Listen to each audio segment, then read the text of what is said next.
Hey everyone, it's Kino here. I have the great honor of sitting with my teacher, Paramaguru, Sharath Jois, because he's written a new book called Ageless, and we're going to have a little chat today about this awesome book.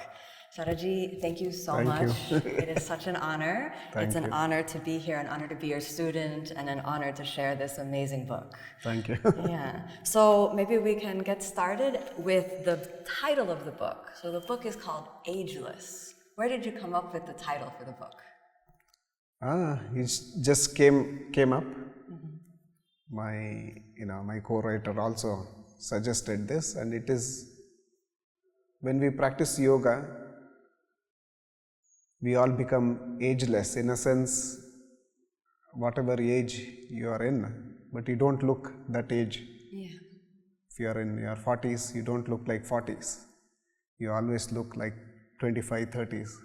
This is because of yoga practice and certain lifestyle, yogic lifestyle.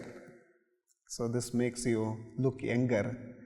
So the whole idea of this book, Ageless, is the title Ageless is seeing that.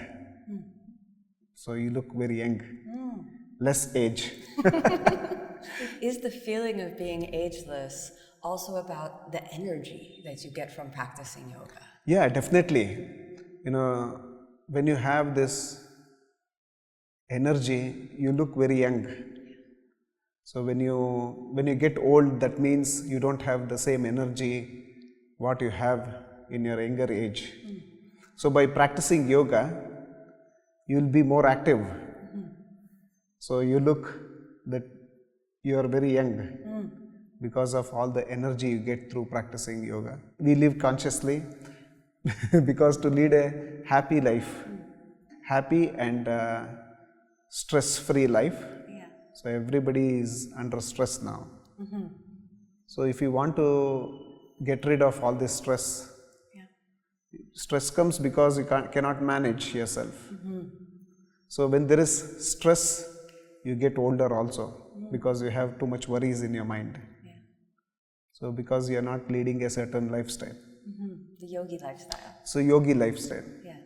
Not everyone should become a yoga teacher to lead a yogi lifestyle. Absolutely. Anyone can do whatever jobs they have. Yeah. They can have that and lead a yogi lifestyle. You teach so many dedicated students who come from all over the world and look at you as the Paramaguru of Ashtanga Yoga. And now you have this book, Ageless. What's your intention with this book? Do you want to bring the message of yoga to more people so that they can experience this ageless yogi lifestyle? Yeah, I've been practicing yoga since when I was 7 years old. Yeah, long time. Yeah, long time. Now I'm 48 now, 48th year. 41 years you're practicing yoga. 41 years, but I didn't take this seriously. So I started I took this seriously when I was 19 years old. So since then I've been practicing this, and I know this can change your life in many ways. Since if you see the book, I had lots of health issues when I was young. Went through lots of difficulties. I had many health problems. So when I started yoga, I overcame all those things. Yeah. And I became more healthier. And when I started when I was 19, I never stopped practicing. Every day, 6 days a week. 6 days a week, except moon days and Saturdays. Yeah. And I saw many changes in me. You got more energy. More energy, and even your mind started changing. And did you feel more calm, more peaceful? Yeah, when I was young, I was very angry. I was impulse. So slowly this changed in me. So this book is about me a little bit, and then just to bring all the yogic aspects, how we should live, how we should eat, how we should do some exercise, asanas. And it's just a thought that which came through my experience for practicing yoga for all these years. So this is just to help others To help everyone. Everyone. Yeah. I hope it goes to everyone. Yeah. Not just dedicated yogis. Yeah, not only yogis. This is not just for Ashtanga Yoga practitioners. Yes. It's generally to everyone. If they adapt this kind of lifestyle, they can live more happily, they can live more peacefully. Yeah. And most thing is to live harmoniously. So this is all what we get through this book. So this was the main intention. Yeah. And many times many people think that Ashtanga Yoga is very difficult to follow. Yeah. So the Ashtanga Yoga is not for me. So I didn't keep the title Ashtanga Yoga in this book, so that it reaches generally to everyone. More people. Yeah. And the asanas that you've included in the book, are they safe for everyone to practice? Yeah, the asanas in the book are very safe. Anyone can practice. It doesn't have any like crazy postures, no deep back bendings or deep forward bendings. It is just a few asanas which keeps you healthy, stress free, and these asanas has lots of health benefits in them. So that's why I chose these asanas, so that anyone can practice, any age can practice. People who are in any age can practice this.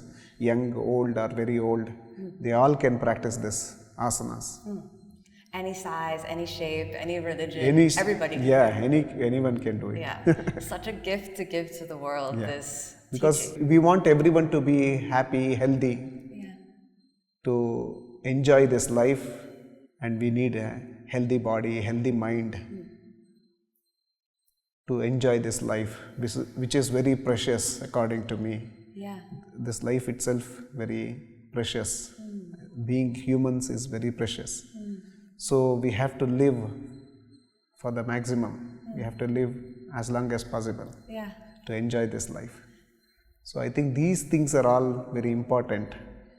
Yeah. If you have a certain lifestyle, you can lead a very good life, healthy life. You outline the basics of the yogi life, and you include asana, breathing, and a lot on diet. So what is the yogi diet that you recommend for all students? When we have yoga practice, especially asana practice, we don't need too much food. So eating less food is very important. Less food in a sense, in moderation. In your book, you talk about a community in Japan that has a tradition of only being like 80% full. Yeah. And so is there something like that you recommend for everyone to eat in moderation? Yeah, exactly. Our body has many things. It's solid, liquid. So we need to balance all those things. We need to have solid food. At the same time, we have to have liquid food. Yeah. And leave some space for the air. So these things are very important. How much space should we leave for air? At least 30%. At least 30%. Yeah. I don't know if that's popular. 20 to 30%. 20 in every meal. Every meal. Yeah. And how many meals should the yogi eat each day? Yogis always eat 2 meals. 2 meals. One big meal is very important, which has lots of nutrition in that. And when's the biggest meal? Biggest meal is always in the afternoons. Afternoons, like lunch. Lunch you have to have a big lunch. At night times you have to have a very small portion. Always practice should be in empty stomach. How come? What's the importance of that? Because when you are practicing, when you are doing all these asanas, twisting, turning, you might throw up. Yeah, I agree. That's the reason. It's not fun for anyone. You might throw up, or you might feel uneasiness inside because of the food is there inside. So in other exercises, you are not bending so much. So in asanas, we are bending a lot. We are twisting, turning. So many times our abdomen is twisting, turning. So this causes nauseous. You become nauseous. You become uneasy. You feel uneasiness. Try to throw up. So this is the reason why we don't eat before a practice. So traditionally, what is the best time to practice asana? Asana is asanas always should be practiced in the early morning. It's called Brahmani Muhurta.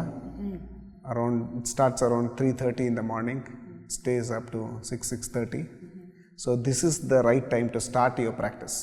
And what does that mean for people who might not be familiar with that phrase? Brahmani Muhurta is a certain time in the day, in the early mornings especially, where the whole energy levels are high.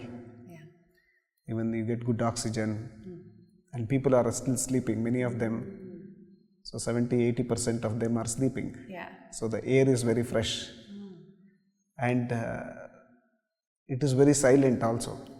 When everyone gets up, it will be too much of noise, which might disturb your own practice. Early mornings are the best time to start because no one is there. You are alone, and there is lots of silence around you. So you can focus in your practice more if you practice in the early mornings. So many people will say, oh, I cannot get up so early in the morning, I have family, I have job. You recommend creating a routine, and that routine is very important. Yeah. So why is routine so important to the yogi life? Body needs to understand. Body always likes to follow a certain timetable. Yeah. Like timetable, having food at certain time, go to sleep at certain time, and work at certain time. So if you follow this same routine biologically, your body, it's always gets used to that. Yeah. It is easy for that to follow. So if you eat in odd times every day, then your body gets confused. So this can cause lots of health issues. So that's why we yogis, we eat food. If we are eating food, if you're having a lunch at 11 o'clock, you have lunch at 11 o'clock. Every day. Every day. Yeah. If you're having your dinner at certain time, you follow that. Every day. And your breakfast at certain time. And then that allows you to practice at the same time. Yeah, same every time. day.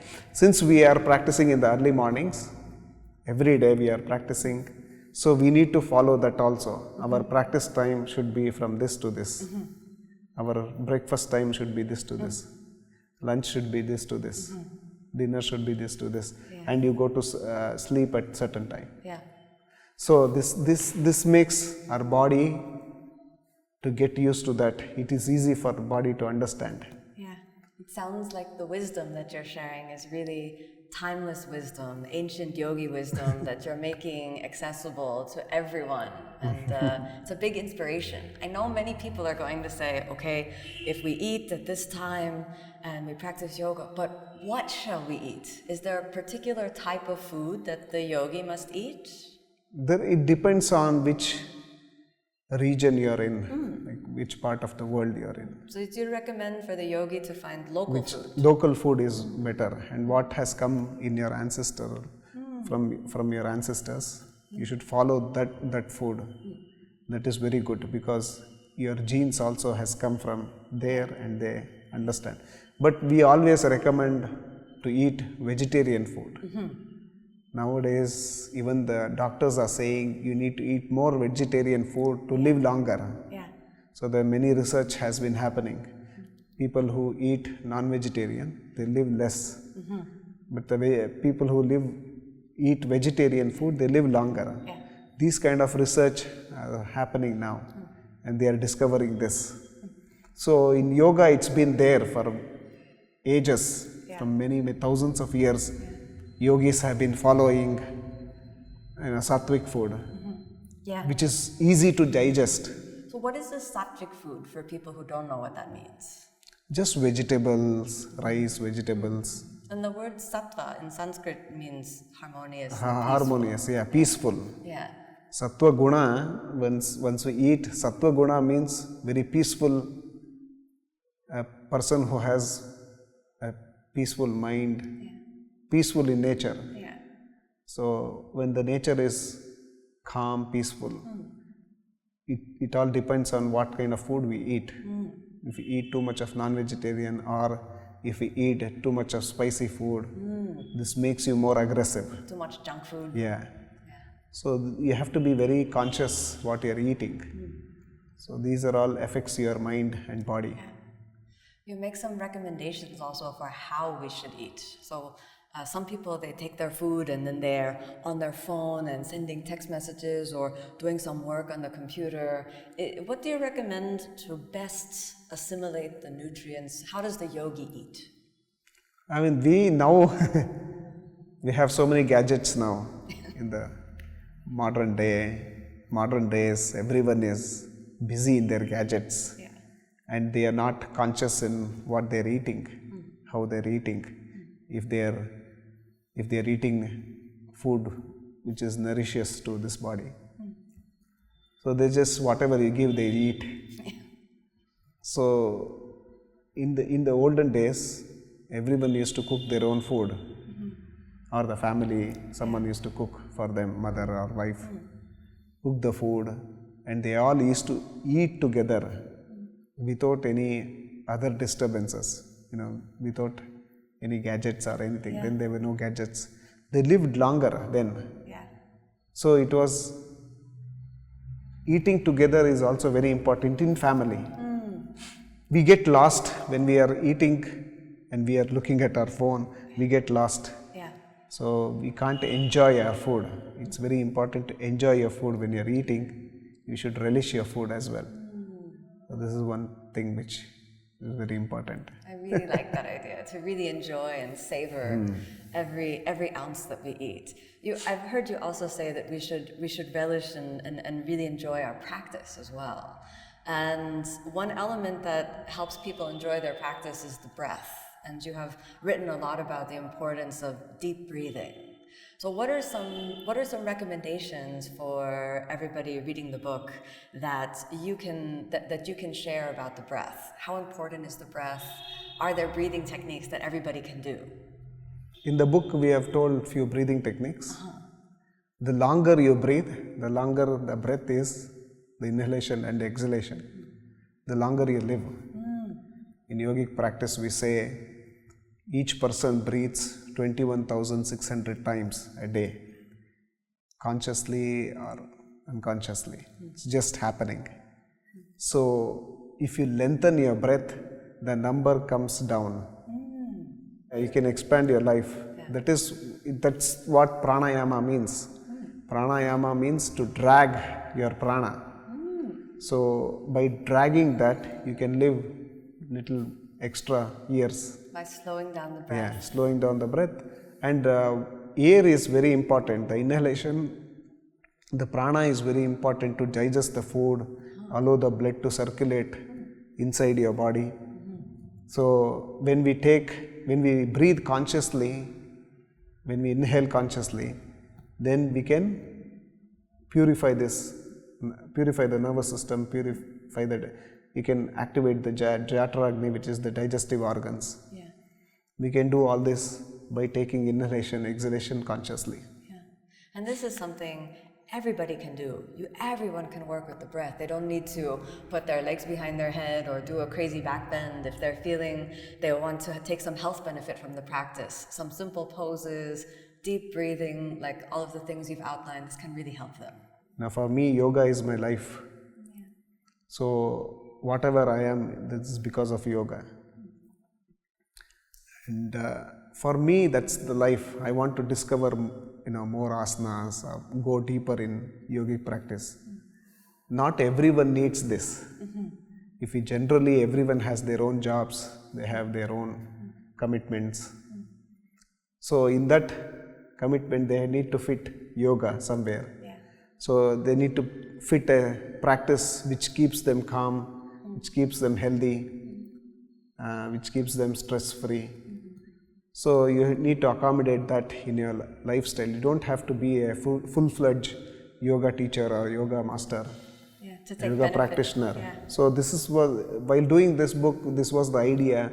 We give few postures and few diet and few breathing techniques and little changes in their lifestyle, which makes them really happy. Which makes them to maintain health and stress-free and to enjoy this life more. I absolutely love it. And I love the ending of the book where you encourage all of the practitioners that have experienced these benefits not to keep it within themselves, but to carry the notion of seva, Yeah. to start to give back.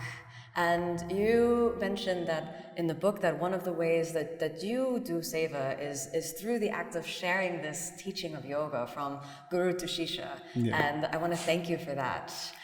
Because of your seva, thousands and thousands of people all over the world are taking benefit of this practice. So now people call you the Paramaguru of Ashtanga Yoga.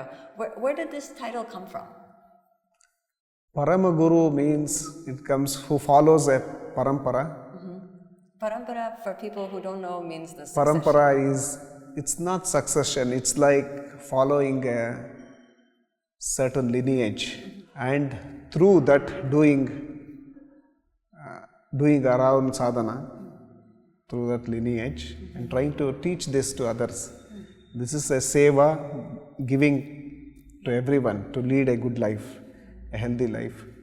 So like that, this name came, and this was honored by few yoga institutions. Here in India? Yeah, in India. They invited me, they said, you are following this parampara, you are carrying on the knowledge, the ancient knowledge which has come from many, many generations. Yeah. So you are following that and you are preaching that to your students. So this is very important, important for us, because it's already, the yoga is, the ancient practice has already extinct. It's not there. Everyone is changing their own practice. And there is lots of changes which has happened in the past. So this is the only institution, and this is only me which is putting that ancient knowledge to many people. So they recognized this. They said, this is the title I think you should use. We honor you with this title. Yeah. So that is how it came. It's not that I made up it. Oh yeah. It just came like that. Yeah. Paramaguru means who follows a parampara, who stick to that parampara. Yeah. And you are so dedicated to the lineage. You are Yeah, so dedicated. So that's how it came. For other people who have taken such deep benefit from your teachings, whether your students or those people who are reading the book, what is your recommendation for their seva? How can they also give back? Maybe if they're not the yoga teacher, they're just working a job, but they feel so much peace from the practice. How can they give back? Part of yoga practice is to do seva. It is not only bending your body, doing crazy asanas, doesn't make you yogi. A yogi means he should do his own practice, should do his own sadhana. A part of the sadhana is to do seva. Yeah. Seva is to serve in the community. In America they call community service. Community service or charity work. Charity work, community service. This is very important. So in whatever way you can, if you are a rich person, you can give your seva as donating some money. Or if you don't have anything, you can just go and do in whatever way you can go and do seva. You can donate your time. You donate your time, donate your energy. So this is also seva. So you need to do that. You need to keep that. If you are working 6 days, one day, just half day, whenever you are off from your work, go and do some kind of seva. Yeah.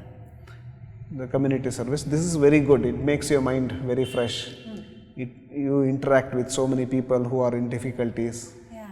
So you uplift them, uphold them, support them, whichever way you can. So this is also very important. This also brings good karma in you. But once we do this seva, you shouldn't expect anything from that. This is another thing which we should always remember, that you should not expect anything from that seva. Yeah. And you don't need to advertise it either. Yeah, don't have to advertise it. Don't expect anything from that seva. Just the true selfless service. Would you say that this is the real purpose of the yoga practice, to lead you into a space where you can give in that way? Yes, definitely. That is what yoga means. if you are a yoga teacher, you should share it with everyone. Yeah. So we do lots of charity work. We do free yoga classes. Yeah. So that everyone should experience this knowledge. Yeah. So this is our seva. So like that, each one of us, each one of them have to have a seva in their own way. I love when you shared your seva for the earth about planting trees. Yeah. This is a really big service. So not only are you sharing the yoga with everyone, but you're also really doing good for the local earth and giving back to nature in this way. No, it is very important that we all should plant trees. If there are no trees, there is no oxygen. If there is no oxygen, there is no humans. Yeah. So our future is dependent on this, how much oxygen we get. Our children should get good oxygen. They should live a healthy life. Well, we just have one last thing to talk about, which is the last chapter of your book. I found it really personal, really inspiring. You talk about cultivating positive energy in the mind. So how do you recommend people cultivate this positive attitude? You said first thing in the morning, take practice, think positive thoughts, and how should people do this? How do you do this? If you follow this, whatever I have written in the book, Yeah. automatically the positive energy will generate inside you. So we always want to criticize people, we always want to see, I think first it should start from positive talking. So once you think positively and your speech is very positive, your day and your whole day will be very positive. Yeah. So you should start in the morning by thinking positive and then applying that is very important. Applying in a sense, we can apply through our talk, through our speech. So once we are doing speech, it's conversation with your wife or husband or children or your friend. Always try to talk positively. So that this energy will start generating over a period of time, and every day you will get up with a positive energy. So the previous day is past. So you need to start a fresh and a positive day. So that day when you get up, you start it as positive. Yeah. So the past doesn't come again, but the present is very important. So present you need to make positive. So every day if you make like this, your life becomes positive, and you will influence others to be positive. Yeah. So other people are always, many people like your friends or children or wife, everyone is observing you, how you work, how you talk. So if you talk positively, think positively, this will carry on to others also. And even they want to live. Oh, how he is living or she is living positively. I need to put this positivity in me, and I want to adapt this, and how I want to lead a positive life. So there is always difficulty in life. There is sukha, dukkha, we say. These two are the two phases of life. Sukha is happiness, and you have sorrow. So to balance both is very important. I mean, to stay calm at both the times is very important. To take both sukha and dukkha at the same level is very important. Yeah, such a great, wonderful teaching for everyone. We're so honored to have you share these teachings with us here in this video, and of course in your book, Ageless, and this is a really amazing teaching. Thank you for joining, everyone. You should go and buy this book if you haven't already, and Sharathji, thank you so much. It's been an honor.